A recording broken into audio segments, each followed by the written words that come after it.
सकते हैं। सर, आपका सबसे पहले ईटीवी भारत में खैर मकदम है।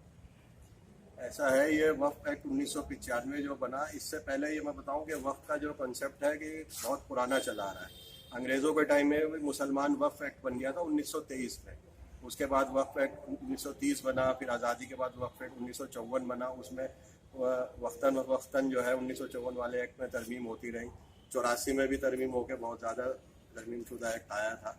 उसके बाद 1995 का जो एक्ट बना, वक्फ एक्ट 1995, जो आज की डेट में राइज है, उसमें बहुत बड़ी तादाद में जो तरमीम हुई वो सन 2013 में हुई। तो आज की डेट में जो कहलाता है वक्फ एक्ट 1995 कहलाता है। ये वक्फ के रख रखाव के लिए, वक्फ की बेहतरी के लिए, वक्फ का कैसे बेहतर इंतजाम इंसराम किया जाए, वक्फ पे कोई की प्रॉपर्टी पे कोई कब्जा कर ले, या वक्फ की आमदनी है, मुतवल्ली कैसे अपॉइंट होंगे, वक्फ का कैसे इंतजाम होगा और वक्फ बोर्ड कैसे कॉन्स्टिट्यूट होगा, इसके लिए पूरी एक स्कीम दे रखी है। तो एक पूरा एक्ट है जो सिर्फ एक वक्फ के लिए ही बनाया गया था, और ये स्पेशल एक्ट जो है वक्फ के लिए बनाया था गवर्नमेंट ने।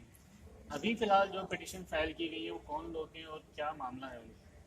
देखिए, ऐसा है कि ये कुछ सरपसंद लोग होते हैं, बाएं बाजू की जो पार्टीज़ हैं या तंजीमें हैं, वो वक्तन फ़वक्तन आप देख रहे होंगे कि मुसलमानों के कोई इदारे हों, इंस्टीट्यूशंस हो, कानून हो, चाहे पर्सनल लॉ हो, उस पर अटैक करते चले आ रहे हैं। ये पिछले 1 दहाई या 2 दहाई से चला आ रहा है। ये शुरुआत हुई शाहबानो केस से। अब शाहबानो केस के मामला जो है उठाया गया, और वो मेंटेनेंस का जो मामला था, उसके जब वो कोर्ट ने फैसला कर दिया तो वो पार्लियामेंट ने तो खैर उस चीज़ को ख़त्म कर दिया था। उसके बाद फिर बाबरी मस्जिद का इशू आया, राम जन्मभूमि का आया, फिर आर्टिकल 370 आया, 3 तलाक आया। तो ये सब मुसलमानों के जो से ताल्लुक़ रखने वाले मसाइल हैं उस पर अटैक करते रहे। और अटैक कौन करते हैं? Non Muslim. कोर्ट में जो पिटीशन लेके जाते हैं वो नॉन मुस्लिम लेके जाते हैं, या किसी अपने ऐसे आदमी को खड़ा कर देते हैं जो उनका प्यादा होता है। जैसे 3 तलाक वाला मामला था, शायरा बानो जो खड़ी हुई वो भी किसी राइट विंग तंजीम के कहने पर ही खड़ी हुई थी, और जो 3 तलाक का बिल आ गया। अब उसके बाद आर्टिकल 370 आया, वो एक तरीके से कश्मीर का मामला था। कश्मीर में अक्सरियत जो है वो मुसलमानों की है, तो जाहिर सी बात है मुसलमान मुतासिर हुए उससे। उसके बाद CA/NRC आया, CA/NRC में भी मुसलमान मुतासिर हुए। तो हमको किसी ना किसी तरह उलझा के रखा जाता है। हमारी जैसे 2 यूनिवर्सिटीज़ हैं, जामिया मिलिया इस्लामिया, अलीगढ़ मुस्लिम यूनिवर्सिटी, उसका जो माइनॉरिटी किरदार है उसके ऊपर भी बार बार जो है अड़चनें डाली जाती हैं।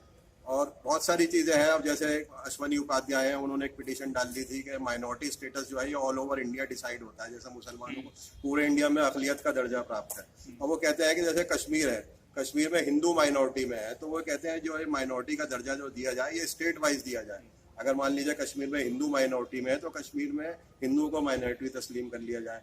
गोवा में मेजॉरिटी ईसाइयों की है, या मणिपुर में ईसाइयों की मेजॉरिटी है, तो वहाँ पे भी जो अगर हिंदू रह रहे हैं तो उनको वहाँ माइनॉरिटी का दर्जा मिल जाए। तो ये सिर्फ शर फैलाने वाले लोग हैं, और ये सब आइन को तो मानते नहीं है। ये सिर्फ कोर्ट में चले जाते हैं और कोर्ट से जो है टाइम भी बर्बाद करते हैं और कोर्ट को गुमराह करने की कोशिश करते हैं। तो ऐसे ही ये जो पिटीशन जो इसके बारे में आपसे आज बात करने के लिए हम यहाँ पे इकट्ठा हुए हैं, तो ये हरिशंकर जैन है और एक विष्णु शंकर जैन है, 2 लोग हैं। इन्होंने एक पिटीशन डाली कि ये वक्फ एक्ट 1995 जो है ये आइन के खिलाफ है। आइन में जो आर्टिकल 14 में राइट टू इक्वालिटी है, वो कहते हैं उसके खिलाफ है, क्योंकि वक्फ जो है सिर्फ वक्फ के लिए बनाया गया है। वक्फ कानून, इसमें जो है जो मठ होते हैं, ट्रस्ट होते हैं, अखाड़े होते हैं, या और दीगर सोसाइटीज़ होती हैं, उनकी जो प्रॉपर्टीज़ है उनको जो है वो फैसिलिटीज़ नहीं मिली जो वक्फ एक्ट के अंदर वक्फ को मिली है। जैसे वक्फ के ऊपर किसी का कब्जा हो जाए तो वक्फ बोर्ड जो है उसके इंक्वायरी करता है सेक्शन 54 में और सेक्शन 55 में, उसका खाली कराने का ऑर्डर CEO कर देते हैं, और उसको SDM साहब के थ्रू जो है उसको जगह खाली करा ली जाती है। या कोई प्रॉपर्टी का अगर तनाज़े है कि ये प्रॉपर्टी वक्फ प्रॉपर्टी है या वक्फ प्रॉपर्टी नहीं है, तो उसका फैसला भी वक्फ बोर्ड सेक्शन 40 के अंदर कर देता है। अगर वक्फ बोर्ड ने कह दिया ये प्रॉपर्टी वक्फ प्रॉपर्टी है तो वो फाइनल मान लिया जाता है, और उसकी सुनवाई अगर किसी को अपील करनी होती है तो वो वक्फ ट्रिब्यूनल में जाके ही अपील होती है। अभी उन्होंने क्या क्या डिमांड्स रखी है, मतलब वो चाहते क्या है इसको, कानून को रोकने के लिए? वो उनका सबसे मेन ये है कि ये वक्फ में जो एक फैसिलिटी दे रखी है कि वक्फ को प्रॉपर्टी डिक्लेयर करे जाए। वो कहते हैं मान लीजिए किसी हिंदू की प्रॉपर्टी है, या कोई प्रॉपर्टी ऐसी है जिस पर हिंदू का कब्जा है, और हिंदू कहता है ये मेरी प्रॉपर्टी है, तो अगर वक्फ बोर्ड ने फैसला कर दिया ये वक्फ प्रॉपर्टी है तो वो फाइनल हो जाती है।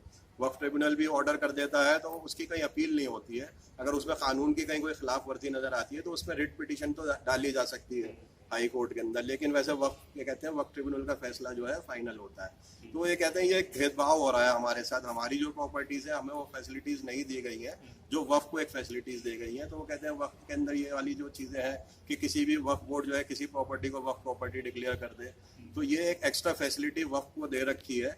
और वो कहते हैं आइन के अंदर कहीं भी वक्फ का जिक्र नहीं है, तो आइन में जब वक्फ पे जिक्र नहीं है तो आइन के तरफ से ये एक सहूलत क्यों दे रखी है, वक्फ बोर्ड को बना रखा है, वक्फ कानून बना रखा है। तो उन्होंने कहा कि सेक्शन 4, 5, 6 वक्फ बोर्ड का जो है, या सेक्शन 40 है, 54, 55 है। उसके अलावा एक ये है कि वक्फ बोर्ड को जो भी फैसिलिटीज दे रखी है कि वक्फ के खिलाफ कोई केस करेगा तो उसको 60 दिन का नोटिस देना पड़ेगा, या सिविल कोर्ट की जुरिडिक्शन बाहर कर रखी है। वक्फ से मुतालिक कोई भी मामला होगा, कोई भी तनाज़ा होगा तो उसकी सुनवाई सिर्फ वक्फ ट्रिब्यूनल में हो सकती है, किसी सिविल कोर्ट में नहीं हो सकती। तो इन सब चीज़ों को देखते हुए कहते हैं कि ये आइन की रूह के खिलाफ है। आइन में जो सेक्शन 14 में या 15 में, 25, 26 में जो राइट टू इक्वलिटी है वो सब कह रहे हैं उसके खिलाफ है ये, और इसको जिसे गैर आइनी करार देते हुए इसको इन चीज़ों को रद्द कर देना चाहिए। आपको क्या एतराज है इस पिटीशन से? मुझे ये एतराज़ है कि वक्फ जो है एक स्पेशल एक्ट है, और ये आज से नहीं है। जैसे मैंने आपको बताया कि मुसलमान वक्फ एक्ट 1923 में बन गया था, उसके बाद 1930 में भी अंग्रेज़ों के टाइम से ये वक्फ एक्ट चला आ रहा है। तो ये वक्फ का कॉन्सेप्ट बहुत पुराना है और खालिसतन मुसलमानों के लिए है। और इस्लाम में ये बताऊँ कि इस्लाम जब आया तो उससे पहले वक्फ का कहीं तसव्वुर नहीं था। अरब में जो है पहला वक्फ मैं बताऊँ, खलीफा दोयम जो हज़रत उमर फारूक थे, आपने जो पहला वक्फ किया था वो पहला वक्फ था इस्लाम का।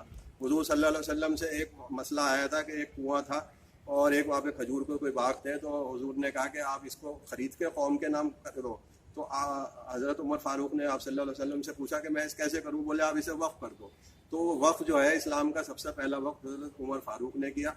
और मैं आपको बता दूं आज भी वो वक्फ वहाँ सऊदी अरब में चल रहा है। मदीने में हज़रत उमर फारूक वक्फ के नाम से अकाउंट है, और उसकी जितनी वक्फ की जो आमदनी होती है वो गरीबों की फलाह के काम में होती है।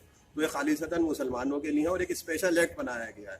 गवर्नमेंट जो है या लेजिस्लेचर जो होती है, ये कानून साज असेंबली जो या लोकसभा या राज्यसभा होती है, कोई ये कानून बनाती हैं तो ये किसी एक मंशा के तहत बनाती है। उनका एक मंशा होती है कि हम इससे क्या चीज़ हासिल करना चाहते हैं। तो उनका ये मंशा यही था कि मुसलमानों का जो वक्फ है इसका हमें तहफ़्फ़ुज़ करना है, इसका बेहतर रख रखाव करना है। तो इसमें आइन की कहीं पाबंदी नहीं हुई है, और ये सिर्फ एक शर फैलाने के लिए किया जा रहा है। इसका हिंदू तंजीमों से कोई ताल्लुक नहीं है। उनका अगर खदशा है कि किसी प्रॉपर्टी को वक्फ डिक्लेयर कर दिया जाता है तो उसके बाद वक्फ जो है वक्फ बोर्ड उनको पूरा मौका देता है। अगर उनको ऑब्जेक्शन फाइल करने का मौका देता है, उनको अपनी बात रखने का मौका देता है, और अगर उनको लगता है कि हमारे साथ कुछ गलत नाइंसाफ़ी हुई है तो वो वक्फ ट्रिब्यूनल में जा सकते हैं।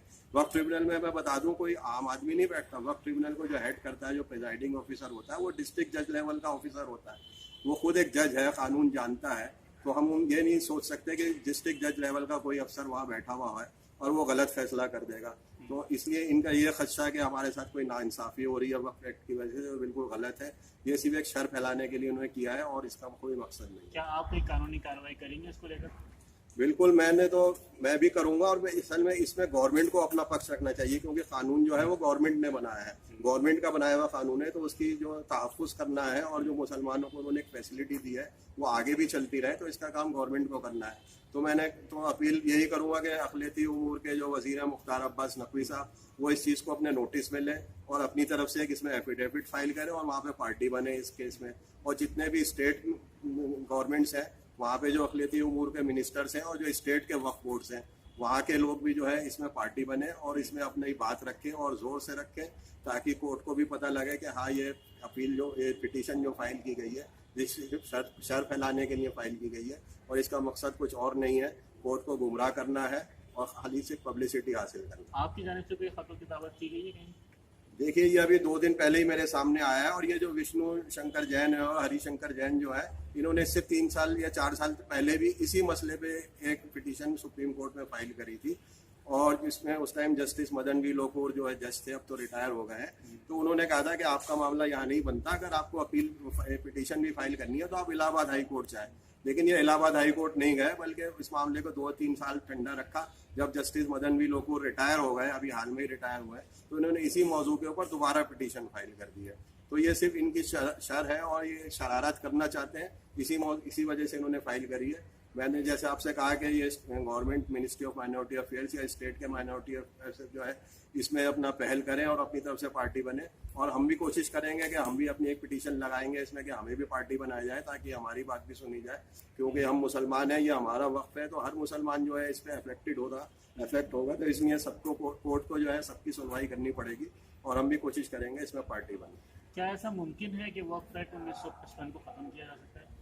नहीं, वक्फ एक्ट 1995 ये ख़त्म तो नहीं हो सकता, क्योंकि ये तो पूरा एक इंतजाम है। मैं आपको बताऊं, जो सच्चर कमेटी की रिपोर्ट आई थी, सच्चर कमेटी की रिपोर्ट में बहुत वाज़ेह तौर पे कहा गया था कि इंडिया में सबसे अमीर इदारा जो है वो तो रेलवेज़ है, सबसे ज़्यादा ज़मीन जो है वो रेलवेज़ के पास है, और दूसरे नंबर पे अगर ज़मीन और माली एतबार से कोई सबसे अमीर इदारा है तो वक्फ का इदारा है।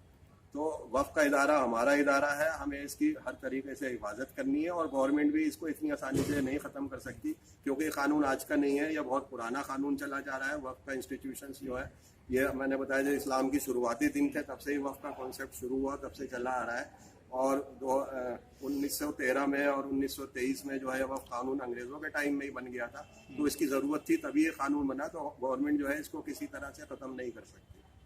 ठीक, बहुत बहुत शुक्रिया सर आपका हमारे साथ बात करने के लिए।